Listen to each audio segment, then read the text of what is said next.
हज़रत इब्राहीम और आग।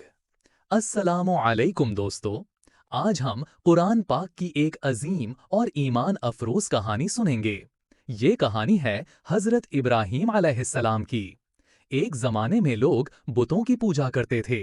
वो पत्थर और लकड़ी के बुतों को अपना खुदा समझते थे। लेकिन हज़रत इब्राहीम हमेशा फरमाते थे, ये बुत न सुन सकते हैं, न बोल सकते हैं और ना ही किसी को फायदा या नुकसान पहुंचा सकते हैं। एक दिन जब सब लोग अपने त्योहार के लिए बाहर गए, तो हजरत इब्राहीम बत खाने में दाखिल हुए।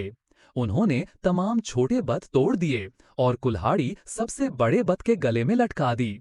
जब लोग वापस आए तो अपने बुतों को टूटा हुआ देखकर गुस्से से भर गए। उन्होंने हजरत इब्राहीम को बुलाया और पूछा, क्या तुमने हमारे खुदाओं के साथ ये किया है? हजरत इब्राहीम ने फरमाया, बड़े बत से पूछ लो अगर ये बोल सकता है। ये सुनकर सब खामोश हो गए, क्योंकि वो जानते थे कि बुत बोल नहीं सकते। लेकिन अपने गुरूर और जिद की वजह से उन्होंने सच को कबूल ना किया। उन्होंने फैसला किया, इब्राहीम को आग में जला दो। फिर एक बहुत बड़ी आग तैयार की गई, इतनी बड़ी आग कि उसके शोले आसमान तक पहुंच रहे थे। लोग आग के करीब भी नहीं जा सकते थे।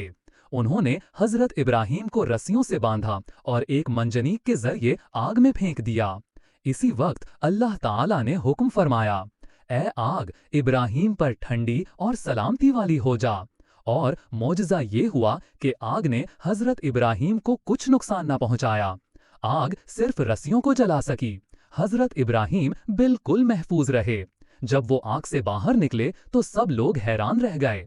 ये वाकया हमें सिखाता है कि जो अल्लाह पर कामिल भरोसा करता है, अल्लाह उसे हर मुश्किल से बचा लेता है। वीडियो पसंद आए तो लाजमी शेयर करें।